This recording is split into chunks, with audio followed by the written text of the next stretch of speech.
In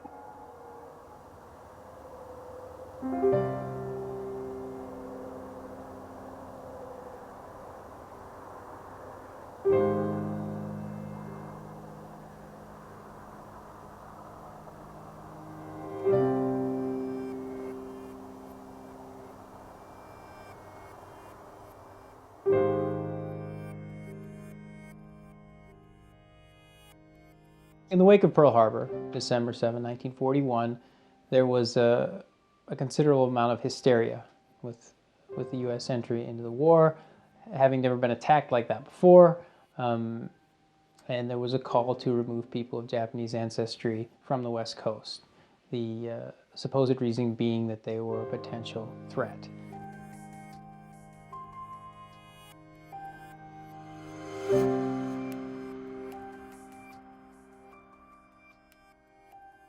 To get to Heart Mountain from the West Coast typically took 3 to 4 days by train. And when they arrived here, they were checked in with their name tag um, and assigned to a barrack up on the bluff at the base of Heart Mountain, and that was the place they were supposed to call home for how long they didn't know, and that's probably the biggest part of this injustice. They were taken out of their homes, had to leave all they had built up, and not told where they were going, not told how long they would be there, and weren't charged with anything, weren't given their due process of law.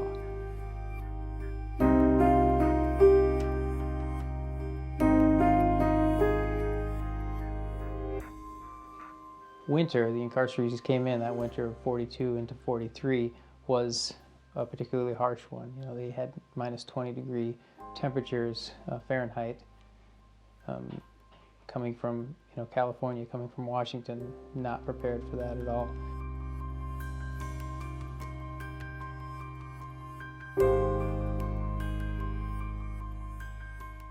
Yeah, so there are 457 barracks in total arranged in those blocks, as I mentioned, with shared restroom and shared mess halls.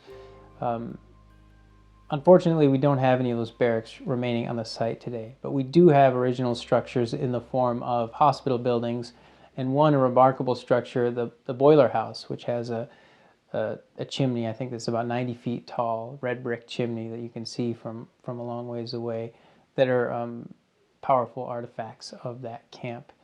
We also have the original war memorial that was built by internees in 1944.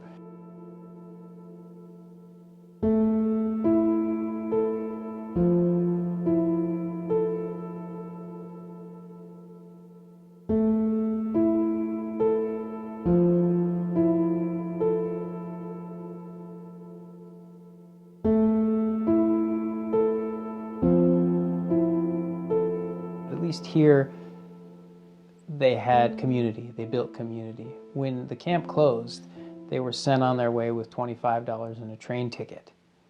And so trying to rebuild after that, after you'd lost everything, those years after camp for many of them were much harsher than any spent in camp here.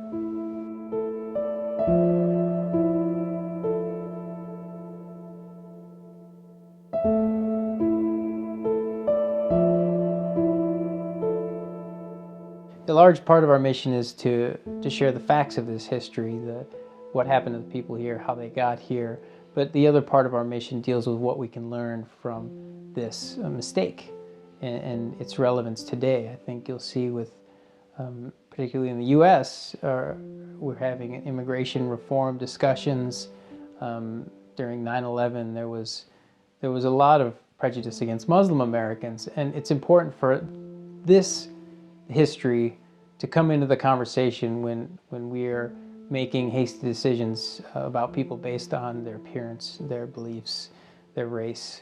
That's really, it's easy to see this as fixed in time, but if you look around you, particularly issues in the U.S. that I just mentioned and across the world really, that's still happening. Racism, unfortunately, is not dead. Prejudice is not dead. And so if this becomes a point to talk about a mistake so that we don't make another one, that's really important to us.